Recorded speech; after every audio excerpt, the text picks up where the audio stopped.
So what are we doing tonight? We're going to have some speeches from three different people from very different backgrounds. We've got our Environment Agency, our Bright Future / Wildlife Trust, and our Youth Forum member. And then you'll get the opportunity to ask them questions, which will all be anonymous, don't worry. And then we'll have some interactive sessions. One will be about the 2025 plan for water management, what we think of it. And then we'll have a wee break. And then youth engagement and governance and how this can be better for you guys from environment agencies. And cool.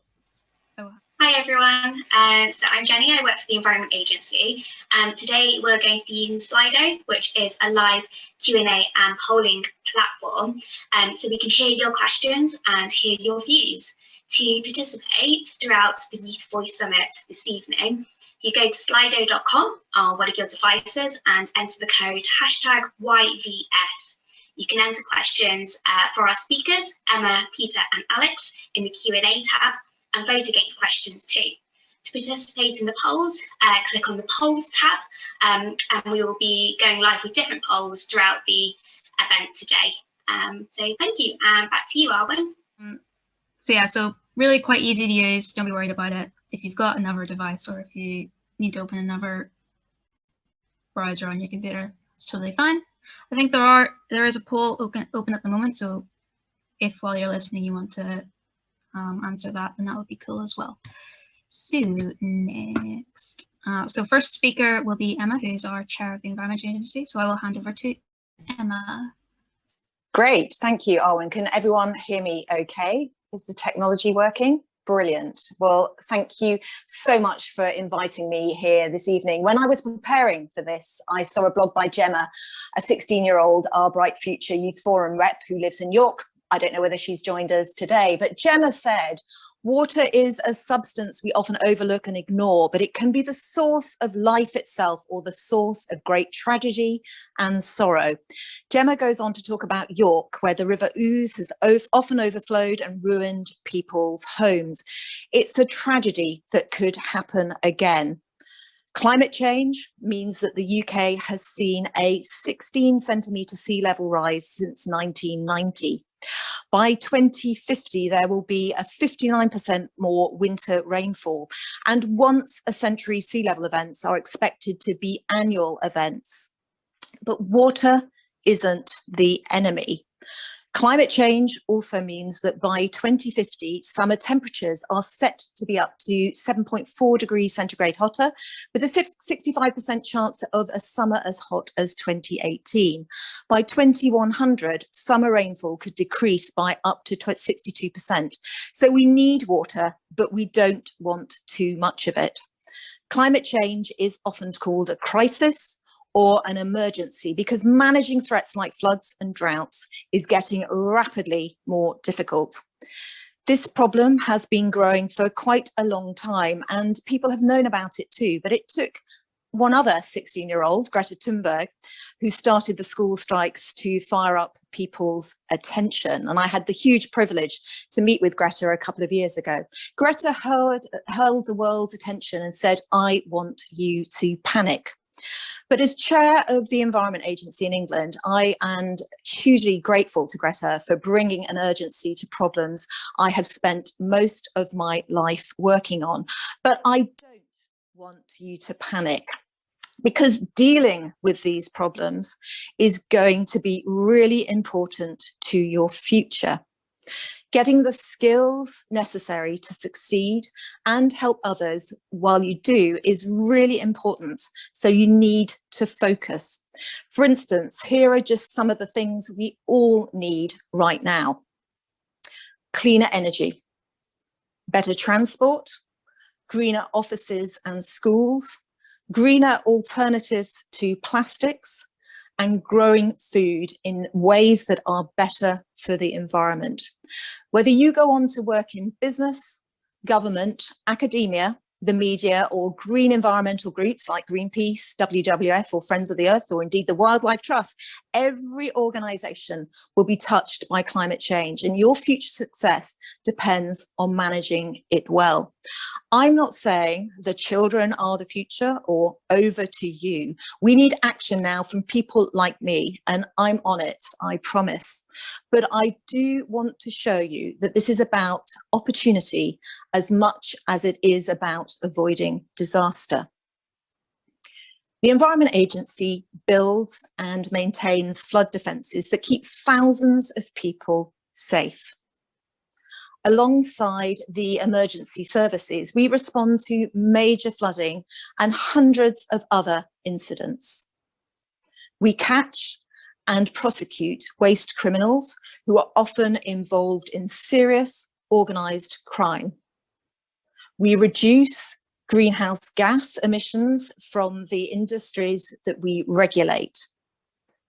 And in the 2 years between January 2017 and December 2018, the climate change agreements that the Environment Agency administers saved about 45,000 gigawatt hours of power. That's the equivalent of 9 million tonnes of carbon dioxide, or enough energy to supply over 2 million homes a year. And we're also setting an example with our own commitment to reach net zero by 2030. Net zero means we will be taking as much carbon out of the atmosphere as we are putting into it, so that we are no longer contributing to climate change. We are doing this by reducing our emissions by 45% by 2030 and offsetting what remains through activities including tree planting, restoring soil quality, and peat bogs. We're also a regulator, and our regulatory and environmental work protects and enhances water, air, and soil. This includes being responsible for classifying bathing water quality. So that means if you are going to the beach, you can look up whether the water quality is excellent, good, sufficient, or poor. And at the end of last year, the government took the decision to grant bathing water status to the River Wharfe at Ilkley in Yorkshire. This is the first time a river has got bathing water status in this country, and will help make the water cleaner and safer for local swimmers. It's not going to be straightforward. Sorting this out will take time, investment, and cooperation to meet standards, but it is huge news for water quality in England and for anybody who wants to go while swimming. At the Environment Agency, leading scientists and geologists work alongside planners, press officers, and policy advisors. We employ lawyers, enforcement officers, and engineers, conservation scientists and marine biologists, from recent graduates to experienced leaders and internationally renowned experts. We run a variety of entry-level schemes, including a graduate programme, foundation degree, apprenticeship, and placements. We want to make accessing science, technology, engineering, and mathematics more inclusive. We are currently working with the Geographical Association to engage with young people through the curriculum in order to create equal opportunities to enter early career programmes in the environmental sector. This country has always suffered from flooding and droughts. Pollution is also a feature of the modern industrial world. However, climate change makes all of these threats increasingly difficult to deal with. So if you take anything away from my speech and comments today, here are the two things we must do. Firstly, reduce carbon emissions to net zero, or to zero, so that we slow climate change down. And secondly, prepare our communities for the rising impacts that we are too late to stop. And also, don't panic. There's a lot of opportunities in sorting these problems, and I hope you feel inspired to reach for those. But that's enough from me. I want to hear from you. Over 80% of the UK population live in urban spaces, often with limited green and blue spaces. So how do you want to change that? And what do you think I, as chair of the Environment Agency, need to say to government and to businesses about what they should change for the better? And finally, what are you already doing? Gemma, who wrote the blog, is right that water can be the source of life itself or the source of great tragedy and sorrow.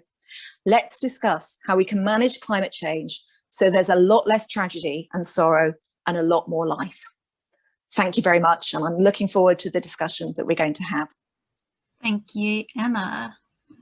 Cool. So, second speaker of today is Peter, the chair of the Wildlife Trusts and Our Bright Future. So take it away. Thank you very much, Arwin, and hello everyone. Thank you so much for inviting me. I can't see all of you, but I do know that you're there. I'm Peter Foxall, I'm the chair of the Wildlife Trust, and I'm so thrilled that you chose this subject, because right behind me here, about 2 meters away, is a small brook that runs through our village, right the way through to the River Otter and out to sea. It's a barometer that actually tells me, as I see it every day, what's going on in a local community, what's running off the fields, whether it's we're happy and safe or whether we need to be worried. It gives me joy every day. And probably while I'm speaking to you, the wildlife that sort of pops up through the brook includes otters. The beaver has been passed here. We have a heron, we have kingfishers. Occasionally I have apples, sliced bread, tin foil comes through, but as a village, we all look after it. We absolutely know what it means to us. So I'm going to tell you something a little bit about the Wildlife Trust, then something about Our Bright Future and what youth engagement means and why it is so, so important. So you are the most important people here this evening. As chair of the Wildlife Trust, I think I need to be honest and say my professional background is in health and care in the NHS. I started my professional life at Great Ormond Street Hospital for Children, and also in higher education. So my life and my core values have been immersed in actually listening to younger voices, and I'm much stronger for that. Let me just tell you a little bit about the Wildlife Trust. We're actually really quite a unique movement of 46 different wildlife charities under one umbrella of the national body. This is across the United Kingdom. They're all independent charities. We all are sort of accountable to the Charity Commission. But the wonderful thing about having 46 is the depth and breadth and diversity of what these different organisations do on land, on sea, on watercourses, and with the people. We are told that we have far more nature reserves than McDonald's has restaurants. Now, I don't know who actually counted that up, but actually that actually says quite a lot about us.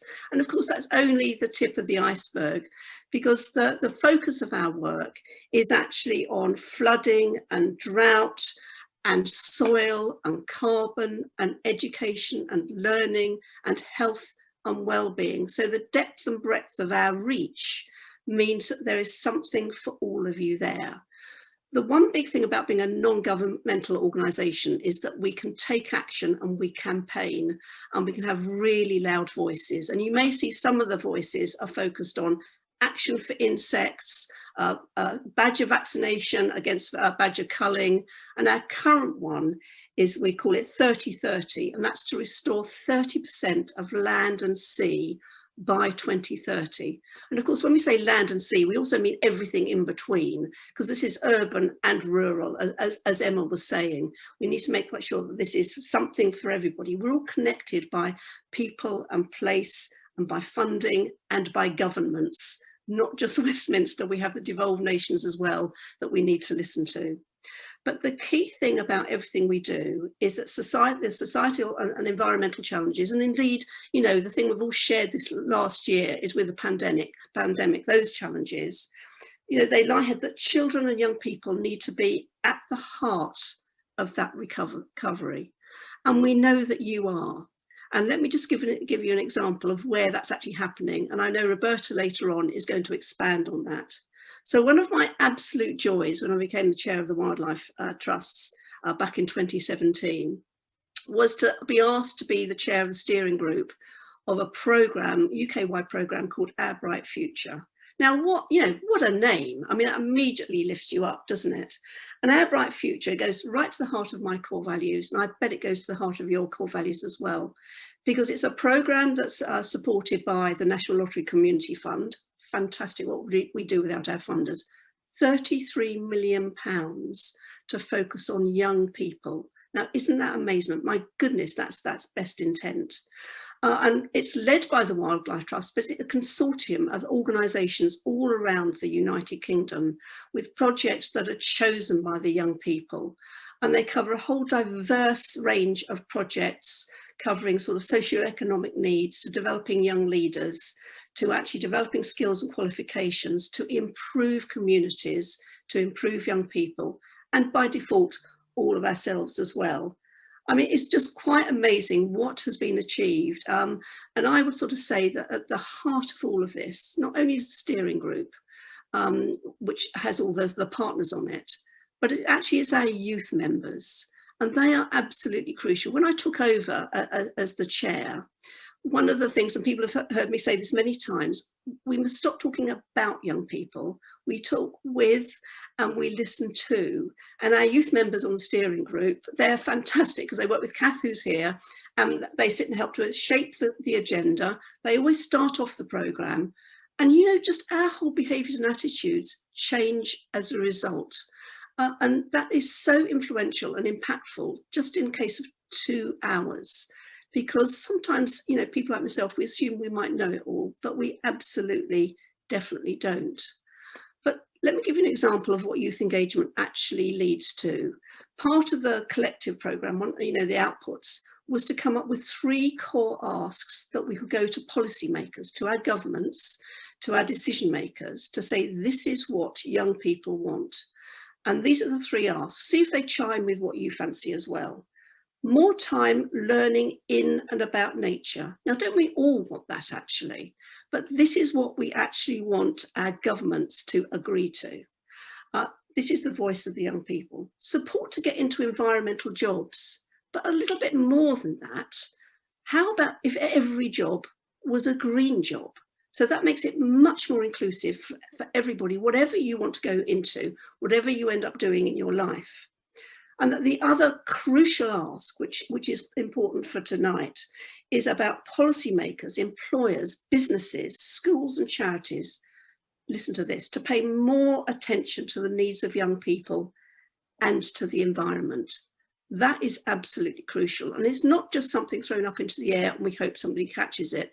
This is absolutely happening now. So what does this really mean? It means that young people across all aspects of society, and let's just be mindful of people who weren't able to join us tonight, perhaps because they only have one device or don't have a device at all, or they don't live in circumstances who means they can join in here. Let's just be their voices as well, that all aspects of society are involved in shaping decisions in public, private and voluntary sectors. And that has to be an absolute commitment by all of us. And I'm sure Emma would agree, and all the other environmental organisations that we work with. This is a commitment. We're not speaking for you. We are enabling you to have that voice. So in the end, the summary really should be is that all children, doesn't matter how young they are, and young people should be supported and empowered to make a positive difference on the issues that affects your lives, your communities, and the wider society. And I know this sounds a bit cheesy, but the statement really is nothing about young people without young people. And that actually just makes clear sense, doesn't it? And I just want to say a big thank you to all of you, because in asking me to come here, it made me think about water and what it meant to me throughout my life, whether it's been looking after young children, whether it's actually been my own water intake, whether it's looking at, we were flooded here in 2012 and what that meant to us. And I'm just going to leave you with something that is really mindful of, no matter how many challenges we think we have, there's always some hope and solutions. And in 2012, when we were flooded here, and the runoff from the fields came down through the highway into our homes, and my God, it's messy. And my goodness, do you have to wear welly boots inside your house for about 6 months? But in the first 24 hours, we all met in the village hall. The Environment Agency was there, the water company, South West Water, the local rescue people were there, and it was all family, all generations were there. And we were rather shell-shocked until somebody came in and actually say, hey, guess what? And when they looked down from their cottage at the height of the flood and saw the little brook carrying the water away to save us, they said an otter had swum up through the brook and into the village.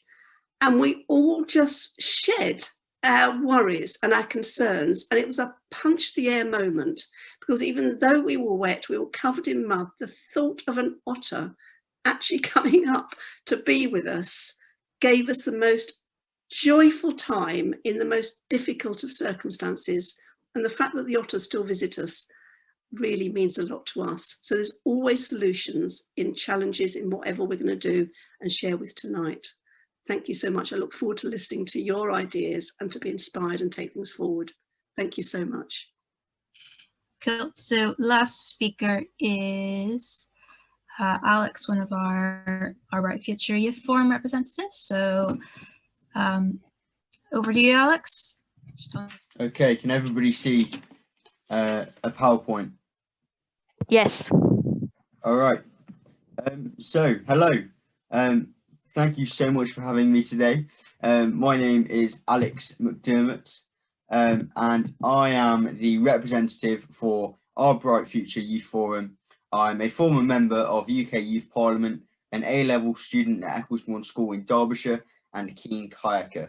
I've got 7 minutes this evening to convince you about something that I'm really passionate about and why you should be too. So let's go. As cringe as it sounds, my journey so far has been like a river. My journey started approximately 3 years ago. Although I look like I may have been in nappies 3 years ago, I was actually 14 years old and listening to an assembly about the Derbyshire Youth Council. I was interested in youth politics, so I thought I'd sign up. And luckily, I got in. So the next thing I knew, I'd been elected as the member of UK Youth Parliament for Amber Valley and Chesterfield. If you haven't heard of the UKYP, it's simply the parliament we have for adults, but mirrored so that 11 to 18-year-olds of a constituency are represented by a young person. And thanks to this, I was able to speak in the House of Commons about votes at 16.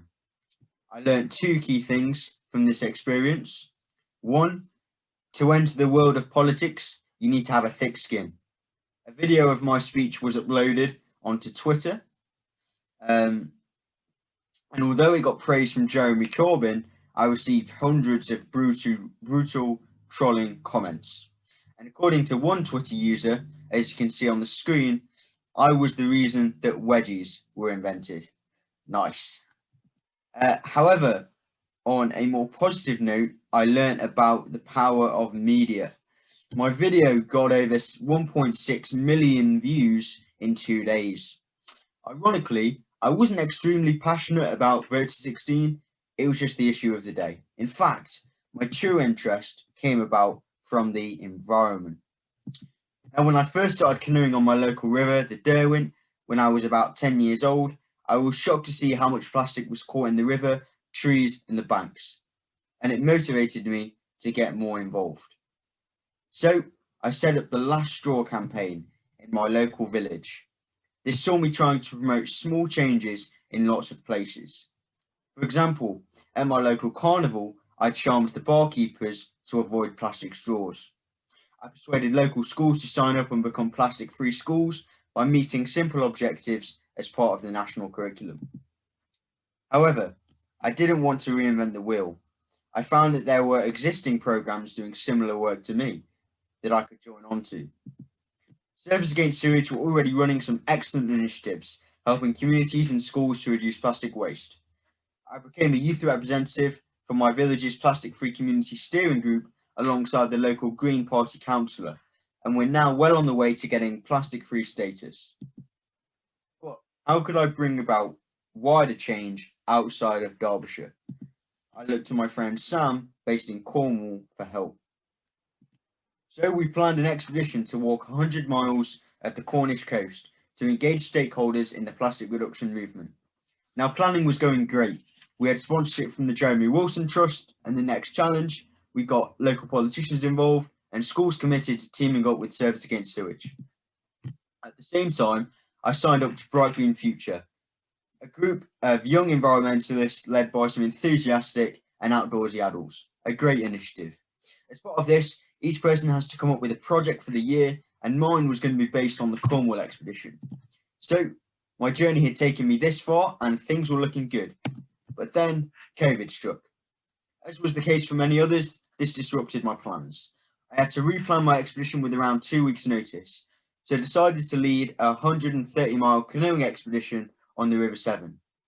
With my A-level geography course starting a few months later, I thought it'd be great to venture into the outdoors and do some positive field work at the same time. This is a video of what we got up to.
So as you can see, we conducted several studies, but I'll only mention our investigation into plastic pollution today. We counted and categorised all the plastic pieces we saw in trees, banksides and the river, and in total, more than 1,700 individual items, with 735 in one day near Coalport, the largest of those, embarrassingly, being a kayak. So that's about macroplastic, but what about the impact that COVID lockdown had on microplastic pollution on the Severn? In 2019, Greenpeace had investigated the microplastics in 13 UK rivers, including the Severn. We replicated this study in the same 3 locations on the river, using a cheap homemade version of the Manta net suspended from bridges to capture surface microplastics and compare findings after 4 months of lockdown. We found 3 changes. This is a biobead, and they're found in sewage works used as part of the water cleaning process. We found more biobeads than Greenpeace did, possibly due to heavy flooding in February, which released poorly contained biobeads from settling tanks into the river. Possibly for the same reason, we found more plastic nurdles. However, there were fewer plastic fragments. Perhaps less people out during COVID lockdown meant less littering and therefore less plastic in rivers. So what am I doing now?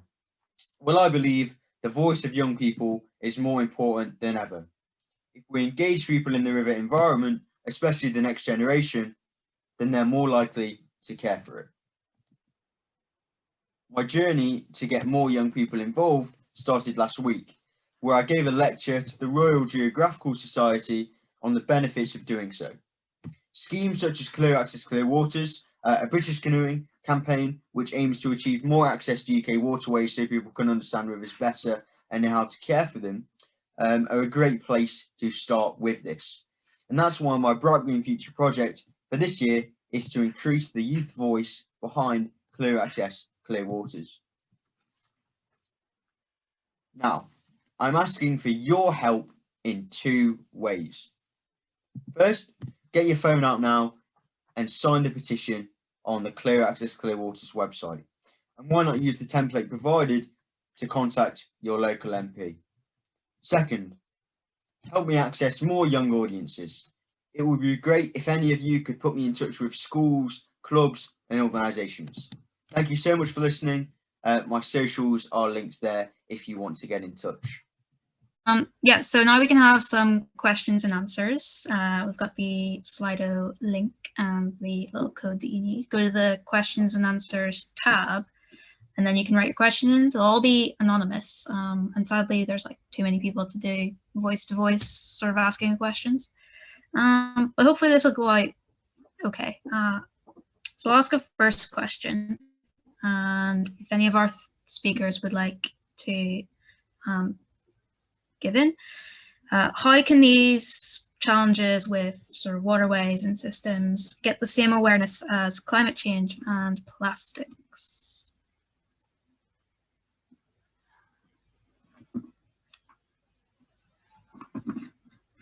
Would any of our speakers like to comment? I will pin you all so everyone can see your beautiful faces. I'll give it a go. You go first then, Emma, and then I'll. Well, I think Alex has given us a great introduction of what is possible. And I think given the UK is hosting two really important events this year, the G7 discussions in Cornwall this summer, so in June. So this is when, in fact, it's the G7 plus, I think, 3 other major global countries will be coming together for a number of days in June in Cornwall. And then the climate change discussions in Glasgow this year in November. There is a real opportunity for young people, alongside others, to highlight the importance of water. And if we take plastics as a campaign, I think there is no doubt that the brilliant work of David Attenborough, plus others, talking very practically about what is happening to our water environment from a plastics perspective, has brought this to the fore. And I think Alex has brilliantly shown through his work, his journey down the Severn, the attention that is needed to be brought to the to water. And if I can show, I don't know if this will work, that is my favourite photo. I don't think favourite's quite the right word, but this is a photo I have been showing since January this year of the River Severn. It's in Bewdley, so probably a little bit further from where he was canoeing. But that water shows the demountable defences that we put up and down in Bewdley to protect the town there from flooding, as the water that rains further up the catchment into both Wales and England comes down the system. Those demountable defences, these things here, are about 1.75 metres above road level, and the water is normally below road level. That shows you how much water we are now dealing with in flooding. And very often, shortly after flooding, within a couple of months, we've seen in the last couple of winters, we've moved into drought situations. And then through the plastics debate, but also some of the things I touched on, we also need to talk about water quality. And I think this is a year, I know that others are planning to really draw attention to that water, the too much, the too little, and its quality. We want others to focus with us on this issue. But I think in this drumbeat to those events, there's a real opportunity to draw attention to what we all need to do to make our water environment better. Thank you. Yeah, and if I just follow on from that, building on, Alex's story as well, I think if I interpret the question, it's about actually in the media, you hear a lot about climate change and plastics. And so a role that we can all play is to come up with solutions and stories about what we can all do to engage with the improving the water quality, and we can all do our bit. So Alex has got the most brilliant story. I know that Alex, I don't know if you know Vari McCann up in Glasgow, who actually every week of throughout the year cleans up rubbish from the Clyde. And by the end of last year, she'd cleaned up 31,927 pieces of rubbish. And if you follow her on Twitter, every week she puts this up and she does photographs of what she's picked out, which is basically what people have put into the Clyde. And what we do know is that actually younger people, and probably across all generations, are getting a bit fed up with scare stories about the climate change. They want to know what you can do to help. So I think what we can do is actually help people by coming up with all these solutions and the stories of what we can do close to home, and actually have a single unified voice, as Emma has said, at the COP26 in Scotland, and also the G7, to help to tell the story rather than just being sort of frozen in fear. Because I think some people feel they don't know what to do when they just hear about climate change. And of course, the mitigation factors are actually about healthy ecosystems. And if you actually look up in the IUCN, the International Union of Conservation of Nature, they've got some wonderful schematics of natural solutions to using water quality to actually try to mitigate against climate change. And actually you can see that there's a role for all of us there, and we can have that bigger voice so we don't feel a bit drowned out just by the headline news. Cool. So next question for Alex. So amazing work, very inspiring. How did your community reduce plastic on a practical level? Did the supermarkets uptake the idea as well? Yeah, yeah, great question. So in my village, we are working towards becoming a plastic-free community. Again, another one of those programs set up by Surfers Against Sewage. You'll hear me ranting on about those, but I am their #1 fan, I think. A big fan of the work that Surfers Against Sewage are doing. So we are being supported as part of our local steering group by Green Councillor Dave Wells, and we're just trying to get as many people engaged, because I think that if you're more engaged in your surrounding environment, whether that be in open spaces or on the river, like me as a keen kayaker, I think if you're more engaged in these spaces, you're more likely to care for them.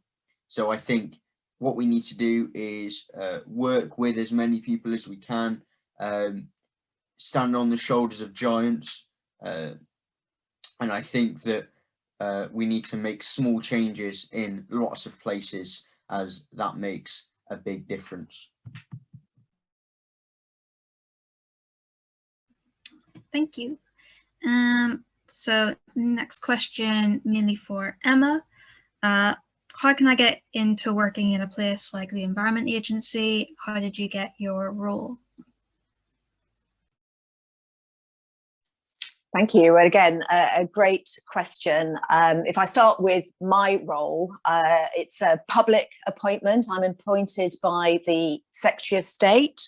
I was originally appointed as a board member and was reappointed, as happens on a periodic basis. You become a board member for about for 3 years, and then you get reappointed.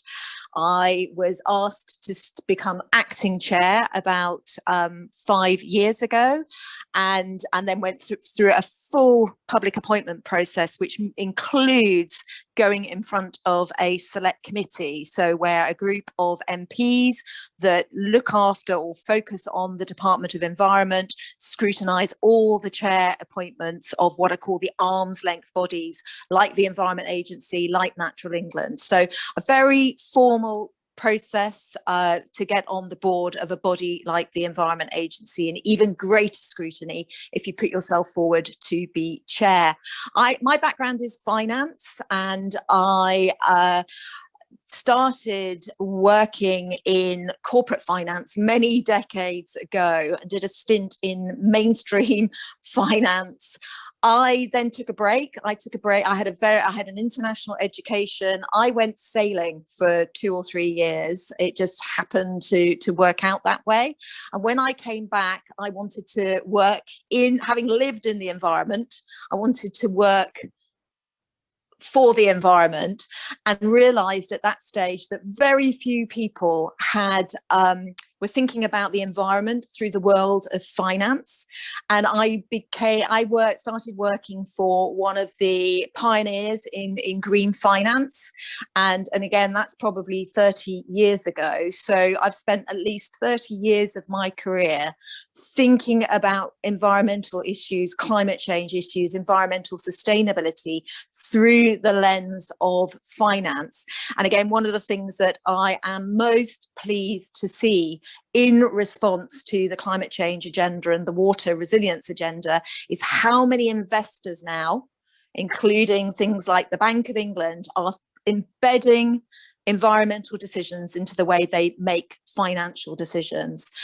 So that is my background, and I really felt when I first joined the Environment Agency, we just had a financial crisis. I wanted to reconfigure the way that I was working. I was having to look at making redundancies within my team, and I thought maybe there's a different way I can do this and stop working for my financial organization. I've got nothing to do with it anymore for a day, and give that time to work for the environmental regulators, so I didn't have to make people redundant in my team. So that's how I first got to work with the Environment Agency. Thank you. Thank you, Emma. Cool. So another question, and we'll throw it over to Peter, but open to all. So Alex and Emma, if you both want to jump in afterwards if you want. What are you doing to enable marginalized people to share their voices on these issues, as not all can access things like Zoom? Yeah, that's absolutely important in terms of inclusivity. And I think, one of the national organisations I've been involved in is with Step Up to Serve and the I Will campaign, as well as Our Bright Future. And, what we've done is, through the power of youth, is actually have 1,000 organisations sign up to actually enable and support young people, and particularly those who are lower income, so more likely to struggle, but more rural environments, who actually have really poor Wi-Fi connections.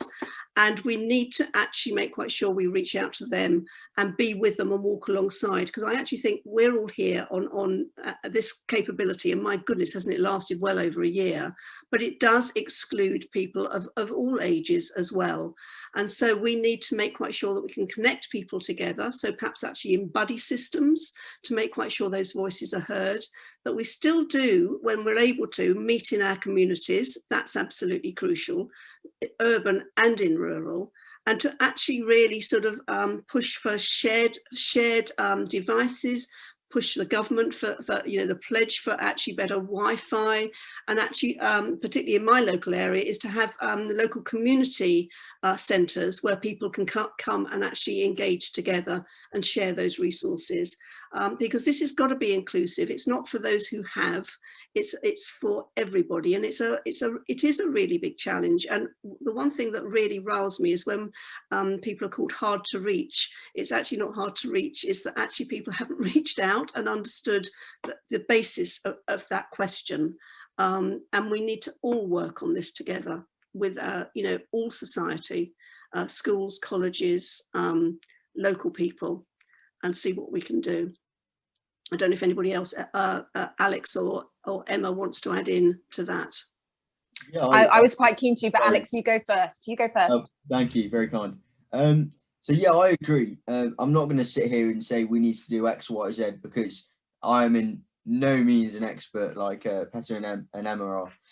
So I'm not going to say that. But what I will say is speak from a 17-year-old's perspective. So I think that for young people especially, there are 3 main ways that they can get involved in influencing decision making. So in my typical fashion, I've got a little acronym for this. So I think one way is through politics. So you might not think like you have much power at the minute, people my age, but we are the voters of tomorrow. And I think politicians acknowledge that. So, for example, through working with the UK Youth Parliament, how I got to speak in the House of Commons was because a ballot of issues demanded by young people was sent out by the British Youth Council and voted on by 1.1 million young people in 2018. 1.1 million, that's 1 in 5 11 to 18-year-olds. So I think that through politics, young people have a really, really big, important lever of influence. And I think we need to make the most of that and ensure that they are not disaffected or disengaged. Second, peers. I think that young people have a massive influence over the views of their parents, their friends, anyone who will listen to them, even their dog, you know. And I think a big way that they can do this is through social media. Young people are super savvy with social media. To be honest, I'm an exception. You know, I can barely screen share a PowerPoint on Zoom, let alone run a big social media campaign. But this is something that young people are absolutely capable of. And my third P would be pressure.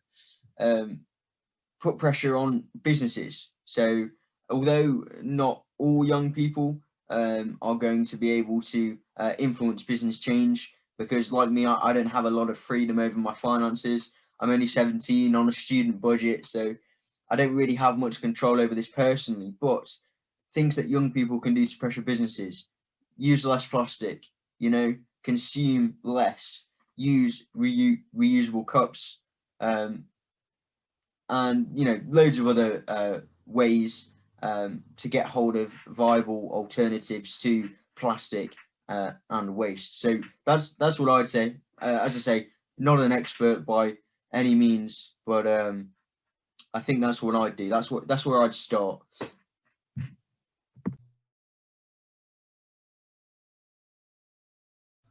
Have we got time for me to come in? I don't know how we're doing for time, or whether you've got other questions that you want to ask. I just wanted to talk about vulnerability, and I have been doing some work on for an organisation called the Global Commission on Adaptation. So this is all about preparing for climate shocks, the floods, the droughts, the wildfires that we're seeing. And that group was chaired by Ban Ki-moon and Bill Gates and Kristalina Georgieva, this amazing woman who's now runs the IMF, the International Monetary Fund. And a lot of the work on preparing for climate shocks is focused on vulnerable countries. So I was really keen, and it's really important that we focus on vulnerable countries, but we need to recognise that climate change is happening all around the world. It is not just the poor and the developing nations, it is vulnerable communities, including in developed countries. And it's our responsibility at the Environment Agency, when we're looking at preparing for flooding, that we are protecting any community that is vulnerable to flooding, and not just those communities that have strong voices. We need to make sure that we recognise that different communities have different voices that are heard in different ways, and we're there to make sure we're protecting all of them. So I think it's, again, really key that particularly for some of our politicians and leaders, that we don't see preparing for climate shocks as something that is about everywhere else in the world and not in our country. Similarly, through environmental regulation, where some of our the most horrific and appalling waste crimes and waste sites take place, it's on the edges of vulnerable communities as well. So again, it is really important that when we're enforcing the regulations, that we're looking after those people who are often close to some of where abandoned waste may take place, and that we're looking after all vulnerable communities and not just those with loud voices. Thank you. Okay, thank you, speakers. So that is all the time we have timetabled for questions and answers, sadly due to the slow start. But any questions that are remaining in the Slido thing, there will be a follow-up response after the event. So if you have any more questions throughout the event, or I noticed some questions in the chat, if you put them in Slido, then we can give back a response on all the questions that were missed. So if you do have more questions, then please do that. Cool. And I will go back to the slides. Okay. So now we're heading to interactive sessions. And I will hand over. Thank you. Thank you. Hello, my name's Tony Scarr, and I'm a manager at the Environment Agency. Can I just check, can everyone hear? Is that clear? Excellent, thank you, Owen. So I really want to thank you for your time this evening, and we really want to hear some of your thoughts and ideas. Particularly what I'm going to talk about in a minute is to describe what we do at the Environment Agency, just so that you've got a bit more awareness of that, and also our plans for the environment in the next 5 years. And we're also developing plans for water environment. So I will tell you a bit about the challenges the water environment's got, but we'd really like to hear what you think are the biggest environmental problems that the Environment Agency should be tackling now and going into the future. And also I'm going to ask you about what you think we at the Environment Agency could do to convince more people that protecting the water environment's important. So next slide. Thanks. So at the Environment Agency, Sorry, I'm having that's all right. I'll just carry on and then it'll catch up. It's just slides, it's fine. So we, our role is to protect and improve the environment. And within England, we're responsible for regulating major industry and waste. We work on the treatment of contaminated lands. We work on water quality, resources, fisheries, inland rivers, estuaries, harbour navigation, conservation and ecology. So it's quite a wide breadth. And we're also responsible for managing the risk of flooding from rivers, reservoirs, estuaries and the sea. We also help people and wildlife adapt to climate change and to reduce its impact, including flooding, drought, sea level rise and coastal erosion. So we improve the quality of our water, land and air, and we do this by tackling the pollution. We work with businesses to help them comply with environmental regulation, and in the full knowledge that a healthy and diverse environment enhances both people's lives and also contributes to economic growth. But as we've been discussing today, you can hear we can't do this alone, and we need to work as part of wider government groups, also with the lower councils, with businesses, with civic society groups or local communities to create a better place for us and for wildlife. Next slide.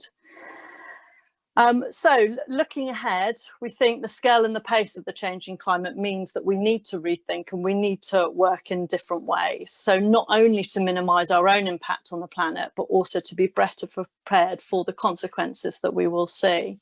And we know in the next 5 years, as Emma was saying, that there's crucial if we're going to minimise some of that wildlife loss, reduce emissions and prepare for impacts like flood and drought. So as part of this, what we've done was to publish our new 5-year action plan, which sets out what we'll do to face these challenges, with the philosophy that we should do more than just survive a changing climate. Our aspiration is to help the country to thrive in it. But I will play a video now because they do it far more eloquently about our plan. Oh, and if you, yeah, that'd be fab. Thank you. Society stands at a unique and crucial point in human history. We have reached a crossroads where our actions will decide our future. The global health emergency has shocked the world, placing extra pressure on lives, livelihoods, and the economy. But in this moment of crisis, we are presented with a once-in-a-generation opportunity to create a better world. A world which promotes health, equity, and environmental enhancement. A world where we take bold and transformative action to tackle the climate emergency. The Environment Agency is leading from the front. 2020 signals the start of EA 2025, our 5-year action plan which sets out our contribution to creating a better place. Over the next 5 years, our voice will be louder. We will be bolder in the action we take. We will help the nation become more resilient to climate change by preparing society for future shocks and emergencies and assessing climate risks and opportunities in every decision we take. We want to do more than just survive a changing climate. Our aspiration is to help the country thrive in it. We will help deliver healthy air, land, and water. By working with our partners, we will aim to promote and deliver opportunities to improve health, well-being, and economic prosperity. Our work as a modern regulator and as an environmental leader will protect and enhance the environment and the places where people live, work, and play. We want to leave the natural environment in a better state for future generations. We will help deliver green growth and a sustainable future. As leaders in sustainability, we will take others from across the world with us. We will drive projects which restore and enhance nature, improve lives, and contribute towards green job creation. Working together with local, national, and global partners, we will help society value, respect, and protect the environment in which we all live. Our people are at the heart of our business, and our passion helps shape our future. Over the next 5 years, we want to make working at the Environment Agency a life-enhancing experience. We are proud to inspire and empower the environmental guardians of the future. These actions will drive everything we do today, tomorrow, and to 2025. The Environment Agency, we work to create better places for everyone. Thanks, Isla. Thanks for sorting that out. No Always problem. tricky. So we asked you all a question before this event was, how do you connect with water in your local environment? And I can see already on the poll that Jenny's just sharing. It's great. A lot of connections to do with play. So kayaking, walking, swimming, rowing, there's lots of that in there. Drinking, those sorts of things. And that's really useful to see, so thank you.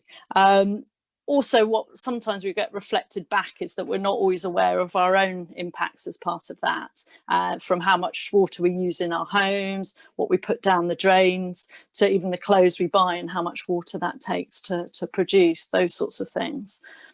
So if we go to the next slide, that'd be great. Why are we asking these questions? The reason we're looking at it is we feel there's nothing more important than water. We think it's one of our greatest natural assets, but demand on this limited resources are increasing every day. So the climate emergency that we've been talking about and the growing population are adding to these pressures. So without some action, it will lead to irreparable harm to our planet. So as part of that, we're rethinking how we protect and improve our waters, how we get a better balance that meets the needs of people and nature. So it's been estimated that in about 25 years' time, unless we take action in parts of England, we won't have enough water to supply even our basic needs. So the water that we use is taken from our rivers and from our ground waters. And if we take more, our beautiful rivers, our streams, our lakes, the estuaries, our coastline, it will deteriorate further. And we want it to be a place where wildlife flourishes for us. So if we do rise to this challenge, and we can take action now, and that's exactly what we're looking at, water will continue its incredible journey into the next generation, clean, plentiful and valued. But we know no one organisation, body or government has all the power, knowledge, resources required to rethink this approach. But that's why we're looking at ways to do this together. So on slide at the moment, you've got some questions that will come up. And I was going to go through a few of the challenges that we're facing and what we're looking at as part of them. But while I'm looking at, it'd be great if you could put in your thoughts on the question that I mentioned before. So what do you think are the biggest environmental problems that need to be tackled by the EA now and into the future? So yeah, just pop those on Slido, that'd be great, and we can collect those. But just to give you some information on some of the challenges we're already looking at. So in terms of our rivers and our estuaries and the coastline, the actual shape and the route the rivers take. So historically, we've removed some of the wiggles in there. We've put some bits of concrete. We've modified our coastline. We've dredged some of the bottom. So that all of that, what that does is to reduce some of the diversity of the habitats within the rivers, and it also makes the water environment less able to adapt to some of the changing climates and populations. So now we're very much looking at ways we can work with the natural processes so that the environment's better able to adapt to this. We also have pollution from sewage works. So there have been massive improvements over the previous decades, but still the process of wastewater treatment will result in pollutants entering the environment. 2.9 million tonnes of topsoil are lost every year due to erosion in England and Wales. So some of this pollution can come from agriculture, some can be poor management of soils, slurry from livestock, also pesticides and nutrients that we add to grow our food, but can also pollute the environment. Our rivers also receive pollution from towns and our cities through rainfall, so washing through our roads, or across contaminated land, or in fact sometimes just poor drainage that's badly connected. As mentioned before, we have sometimes high water levels, sometimes low water levels, so too much or too little water, often exacerbated by some human activity, can mean that there's not enough water for us to use, or fish or wildlife to thrive, or the otters to go through your village. And also we have an added issues of some invasive non-native species. We have things like plants such as Japanese knotweed that can cover the banks of our rivers and lead to the loss of wildlife, and sometimes the loss of the banks themselves, just how it grows. And sometimes there's deliberate introductions, and sometimes it's just pure accident. We didn't realise the impact. But yeah, this is some of the challenges, and I can see I'm getting lots of comments in there, so that's fantastic to see, and to see what's most important to you and what the challenges you think we should focus in on. Great. I'm quite aware of the time because we have lost a little bit, so I wonder if we can leave that question up as well, but whether we could also have a look at the second question, which is on the slide after this one. What we would love to hear from you is, what do you think that we should do to convince more people that protecting the water environment is important? It's very important to us, and we work on it all the time. And that's why it's interesting, particularly to hear what your thoughts are and what you think we should be focusing in on. And, you know, what perhaps you think the Environment Agency should be doing differently to protect water environment in the future?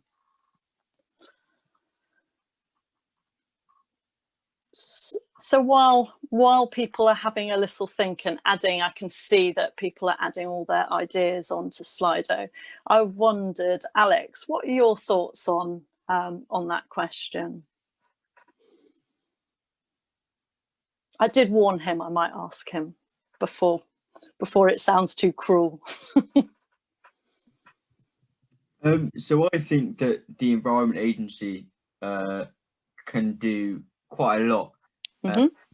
So first of all, I think that they can encourage, I can only speak from the young person's perspective, so I think they can encourage more young people to get involved. And as I've mentioned, a great way to start is through signing the Clear Access, Clear Waters petition, because and other similar ones. Because as I've mentioned, if people are more engaged in their waterways, they're more likely to know how to care for them. So I think that the biggest danger here is apathy, people not caring because they don't have the knowledge. So if we equip people with the knowledge and the experience and knowing how to actually make a change, then I think that we can really protect waterways sustainably as well. Thank you, Alex. No, that's really good ideas. I can also see on the Slido a lot of comments to do with education, that we need to be making time and including that within some of that looks like formal education, some less formal education. Also research, so that we've got better understanding of the impacts and how we might address that. Yeah, our water bills. That is definitely another way that it can we can look at it. Okay, perfect. What a great event so far. And so now this session will focus on youth engagement and governance. Peter mentioned the 3 asks that we co-developed with young people in our bright future. And the third one is for young people to get their voices heard. So young people are calling for space to be heard and play an active role in society. This means removing barriers to youth engagement, for example, creating opportunities for them to contribute to organizational governance and increasing accessibility to consultations. This session will look at how we can improve the youth engagement and governance within the Environment Agency. So this is an opportunity for you to have your voice heard on next steps that the Environment Agency can take to work better with and for young people. Next slide, please. So we start with a question that we shared with you in preparation for this event. So how would you like to get your voice heard on how your local river, lake, estuary or coastal water is managed? And if Jenny, could you please share the Slido? These are some ideas that you shared so far. So co-creation, community forums, social media, petitions, campaigning. Water is such an important resource. I'm quite ignorant about how my local water is managed, but this is something I really want to understand. I think more engagement like this event can get more people involved. That's a great point, thank you. Having a meeting or information document available to the public. I would like to be involved in decision making that happens locally. I want to work for the management of coastal fisheries resources of Bangladesh. That's something specific from an attendee. And then allowed surrounding area to grow wild.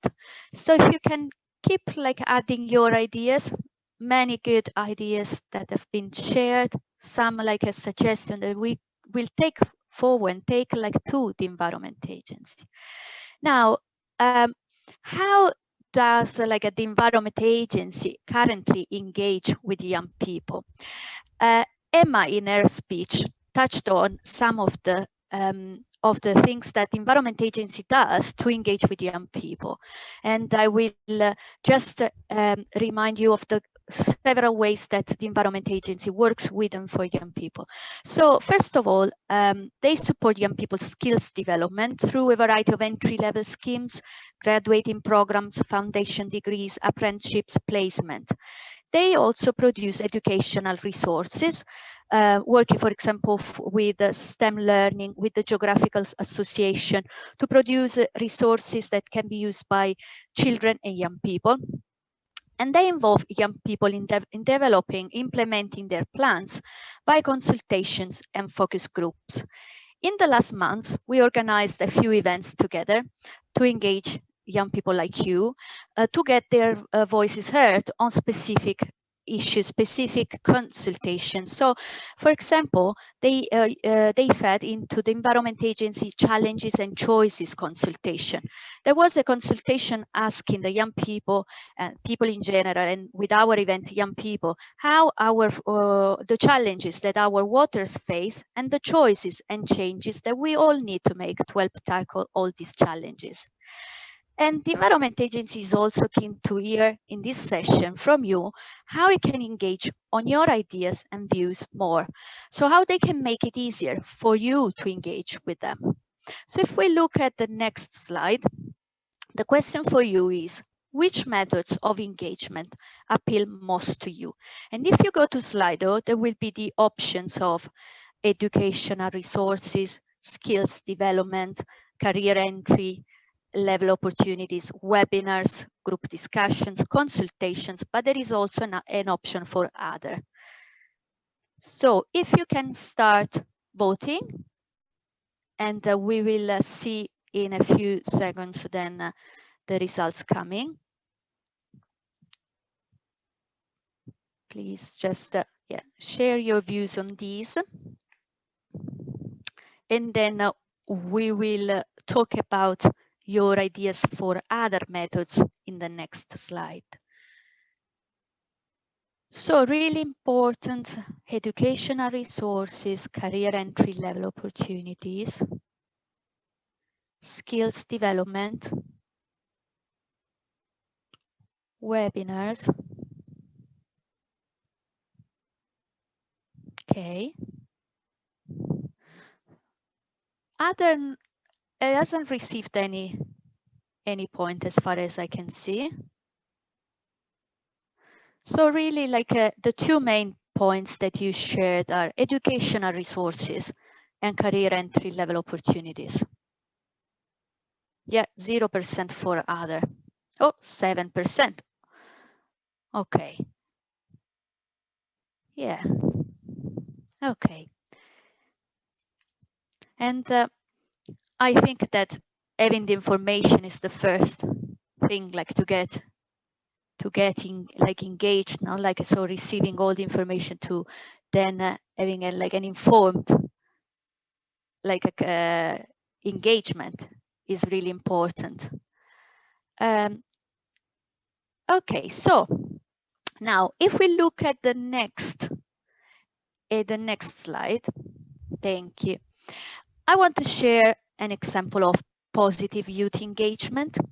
So in January 2020, 40 young people went to Stormont, that is the seat of the Northern Ireland Assembly, and there was like a youth-led webinar and a workshop that it was run on the day to collect their views to feed into the environment strategy of Northern Ireland, the first in its history. And the young people could input into that through the workshop. Then the event was sponsored by the Nicola Mallon, Infrastructure Minister, and the event included speeches from the young people, from the minister, but also a tour of the Stormont. So in this way, young people got a great experience, learned how Stormont worked, and input into an environment strategy. Now, if we look at the second question, what we would like you to ask is that, looking at the focus of today's session, that was rethinking water, there may be times then you can share your views on things like how rivers should be managed, how flooding can be prevented. How do you find out about these opportunities? What would make it easier for you to take part, to give your ideas? So, for example, you can think about how these opportunities are shared with you, if something would make it easier for you to get involved. So using social media, for example, or what could make consultation more accessible to you? If, for example, some video would be used instead of written text, would an event work better for you to engage rather than a written consultation document? These are some of the points. And if you can respond to this question. Your responses will get through. I think that I might share use Tony's idea of asking Alex or Arwen to comment on these as well, if you like both of you to share your point of view on this question. So what would make it easier for you to express your views on the Environment Agency work while we are getting the results? I can say a little something, just yeah, why not? Nothing too serious, but I think the main thing for me is, in order to engage with anything, it has to be accessible.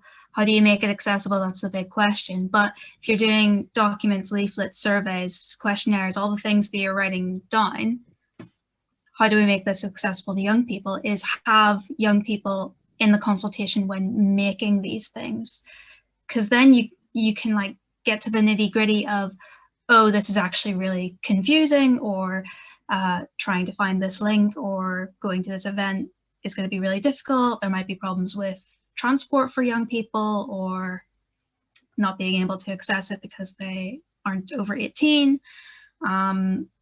Maybe using more infographics or better handling of social media, but you can't really get into those issues without the perspective of a young person. I mean, it's all great and fine that you want to engage young people and you want to make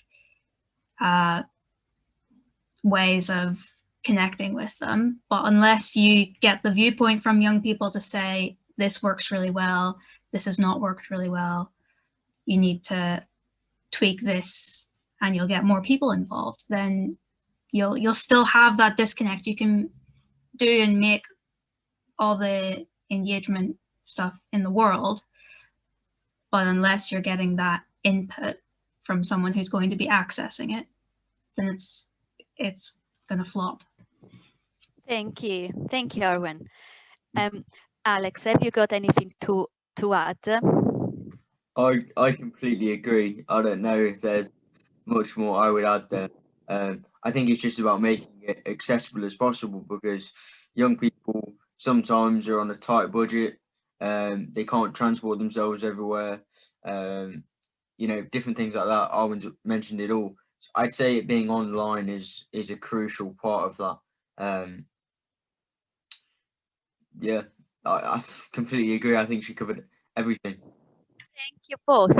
Yeah, great points from both of you. And we can see that the online youth forums has been shared as an idea also in our responses. And then also the point about accessibility, like you said, accessibility to leave the comments, surveys, but also working with the organizations, the communities that work with young people, and the use of social media, conferences, forums, Instagram promotion, online submission, events like ours today. So several ideas to go through, but the idea of the youth forums accessibility is in there as well. Thank you. Okay, so now let's talk about another aspect of that is important to cover today, that is youth governance. So through Our Bright Future, we have seen many examples of youth governance in action, and these are just some examples of roles, names that we came across. So young trustees. So young trustees is when young people sit on the board of trustees of an organization, and an organization might get a quota or set a certain number of young people to sit on the board. Then shadow trustees is when a young person shadows a member of the board of trustees. The young person won't have the same rights as a full trustee, but can observe their work, input their ideas through the person they shadow.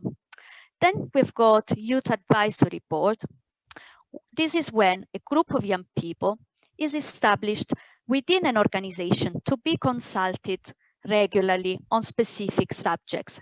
That's, for example, what the Department of Culture, Media and Sport set up to consult young people. Then Youth Forum. Youth Forum, it's our Bright Future Youth Forum, is an example of how invaluable is when young people can represent a larger group of young people and steer specific activities, a project or a program. So many organizations within our Bright Future are currently developing or have implemented youth governance, including Friends of the Earth, Groundwork UK, many wildlife trusts, including Gloucestershire, Ulster, North Wales Wildlife Trust, and the Wildlife Trust movement more widely. So today, before we look at, let's look at here some quotes from two young people, and you know one of them, Arwen, who is with us today. So these quotes is like a way for me to share what are the benefits for young people, but also for the organizations young people are like involved with, to create more opportunities for youth governance. So if you read these quotes, you can see that the effect like is both for the organization to get unique insights into the young people, and areas of the program are not as successful as we want. These insights can inform a program, a project, and so that we can adapt to engage young people.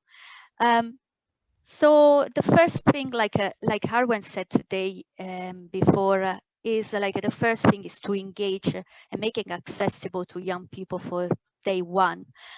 And if we look at Catherine, we see the benefits for young people, get involved in youth governance opportunities. Can develop their skills, communication, presenting, public speaking. And we have seen a big increase in the confidence of young people to take more opportunities, to take then their life to the next level and apply for jobs, get the jobs. And so without my voice, our opinions would not be heard or listened to. This is the words from Catherine. Okay, so the last activity that I would like to do with you today is the following one. A question for you. What will be the benefits of better opportunities for youth governance in the Environment Agency? And if you could think of benefits for you as a young person and the benefits for the Environment Agency, both. So what will give you as this opportunity of being more involved in youth governance, and what will give to the Environment Agency? We have started seeing some responses. So effective change, increasing in employment, citizens' youth assemblies, diverse entrepreneurship, understand communities, increased social mobility, accurate representation, and then awareness, a better awareness for young people. Better engagement is becoming really big as a word. Effectiveness, the importance of getting new perspectives from different people. Yeah, experience, so a young person could get that experience that is important for their CVs, career opportunities, diversity, the importance of diversity. This sense of social mobility, having an opportunity to change your life through the experience. Varied feedback could represent the population. You could get more influential. Energy, give us energy. Perfect. But the biggest word stays better engagement. Oh, and increased social mobility. Perfect. I think that we collated like many key and important ideas, many insights and food for thought from the young people this evening. And I would like to say a huge thank you for taking part to this session with me. It's really important to get voices of young people heard, and today I really saw like youth engagement in action. Thank you very much. I'll hand over to Erwin for the final remarks.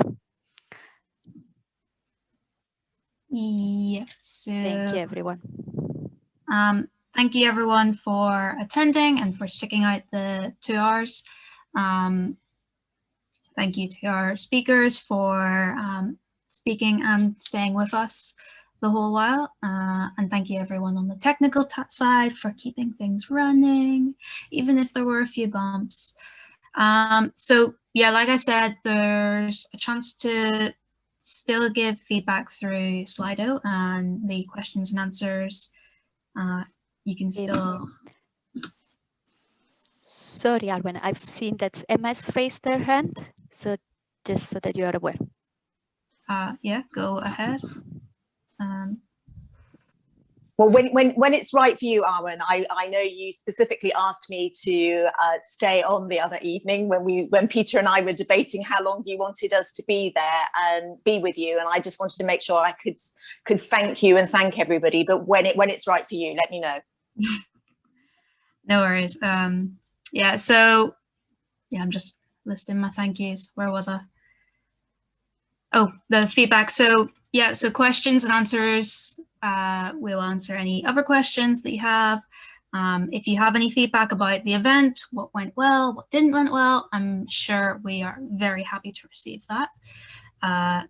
So there is the email in the chat somewhere, but if someone would like to give the email again, so that if you have anything else to say, then you can add on. Or if you want to be more involved or want to ask more questions, then you can do that. And yeah, over to you, Emma, then.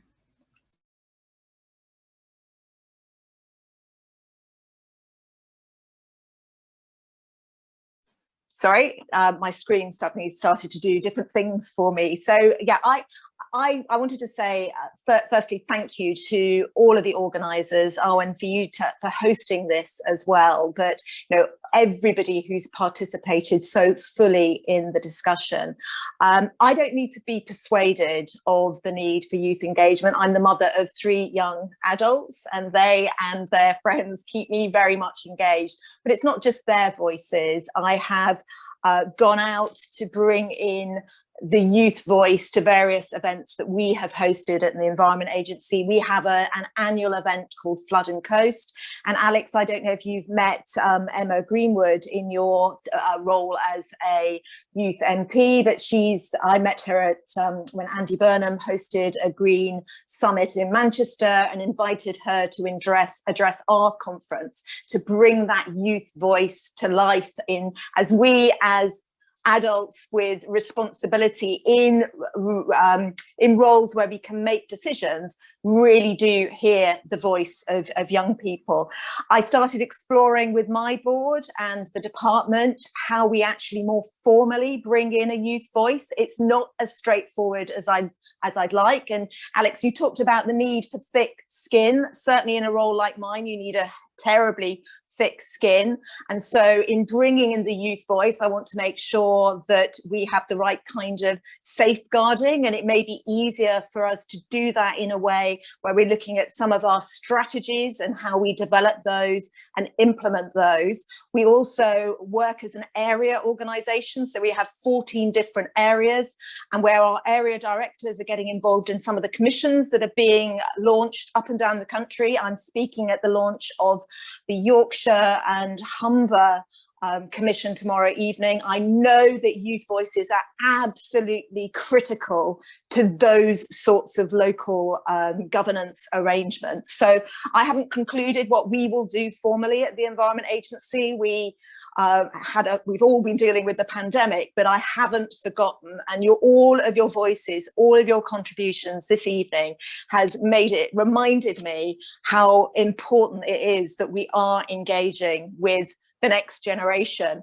But when I was saying don't panic, it's because we all need to be clear-headed. I think we also know that we all need to act with urgency. And in my role, I rely on young people like you to hold people like me to account, to act at speed. So all of the things that you're doing are incredibly welcome. Keep going, keep holding people like Peter and me to account. And thank you for all of your time and attention this evening. Yeah, it's been a joy to see you all tonight. Thank you so much. We'll take away so much from you and your comments. I thought that was great. It's new perspectives is absolutely crucial. Thank you.